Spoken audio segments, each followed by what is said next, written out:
Family. Look, the birds are gone. I just took the nest down. Isn't God's creature so into it? You see the construction on this thing? I mean, this is amazing. The mother bird used grass. I know she was getting everything from my yard, even my worms. But look at the construction on that thing. And that's God's birds that did that.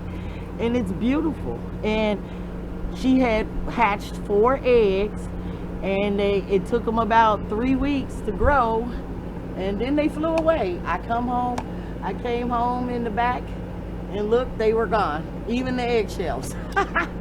So just wanted to let you know. But she did a lot of work on this garden bed here, to make sure she fed her baby. So I just wanted to let you guys know about the bed. But this is my garlic, and those are my carrots, and the onions. Even some of the seeds are starting to come up now, even though I put the cuttings in. But I'm going to show you how to prune down garlic and thin down your beets, because if I don't thin down their beets, I'm not going to have many beets. They're going to be too little.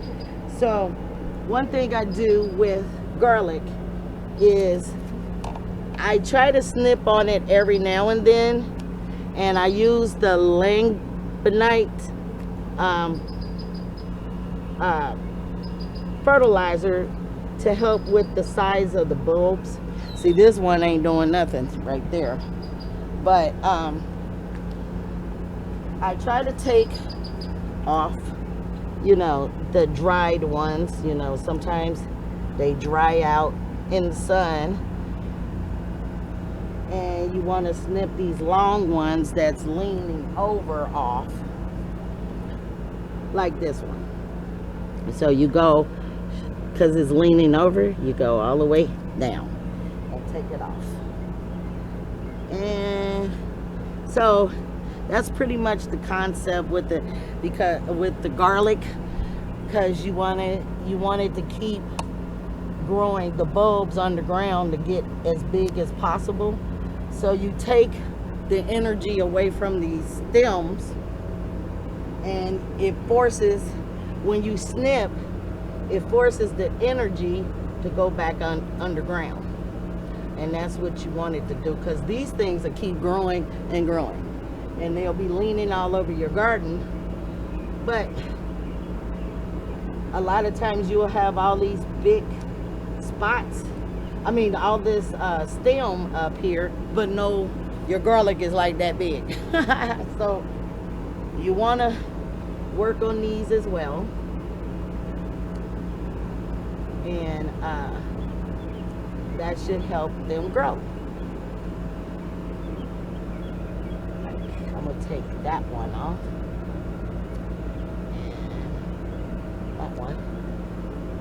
Okay, so now with my beets here, because I have them in a container, these beets, when they're growing too close together, you have to get rid of some. Like, I take the small ones down, so because the ones that's already established, like this is one big one here. So because beets have many shoots, I'm trying to find the shoots. Okay, so I'm going to take this one away and cut to the ground level, and that should kill whatever beet was there. And then I just compost what's on top. I put that in my compost bin, and I'll give you a quick lesson on that in just a second.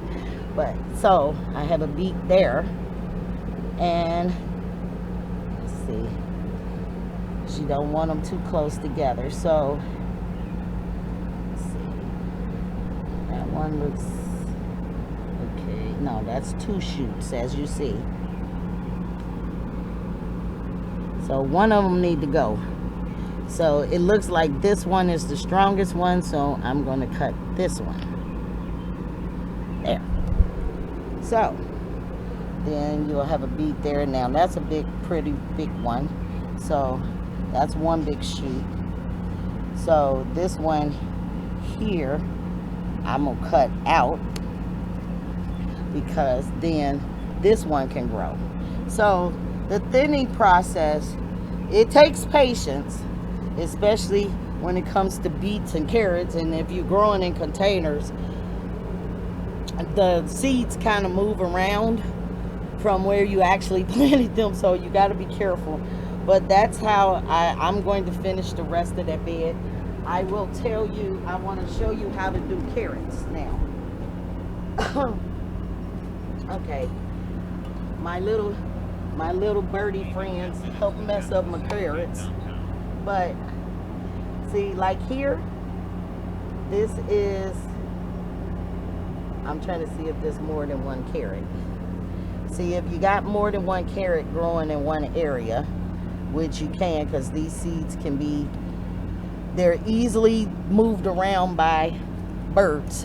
And my bird, the mama bird, she did a lot. So you take off the top and try to get it to just be one carrot, because you'll have weird looking carrots. They'll have like you'll have one big giant carrot, or you'll have little bitty tiny carrots that ain't gonna grow. Like, see, this was a second carrot coming up, so I'm getting rid of that. So this one here is all part of one carrot, as you see. Can you see, guys? So that's why I just trimmed all this away, because that was a second carrot, I think a third actually. So I'm gonna go all the way down the line. Like, this is one carrot, so that's good, but this one is producing over here, so that's another carrot. So you want to go down the line, because like I said, these birds move down everything. So I'm gonna be trimming all of that down today. But that's, and with the onion, you do the same concept as you would do with the garlic. The ones that's leaning over and everything, you want to take them down and snip them as well. As it's cracking me up that my seeds are finally coming up. As you see, there's one from seed. That's one, those are from cuttings. But yeah, my garden does wonderful, crazy things every year. So, well, that's all I have for you on thinning down your vegetables in your containers and in your garden beds. Carrots and beets and onions and garlic. I plant too much every year, people. I'm probably gonna give away most of it. But that's all I have for now. Well, take care of yourself and each other, eating food from the Most High. Until next time, Shalom.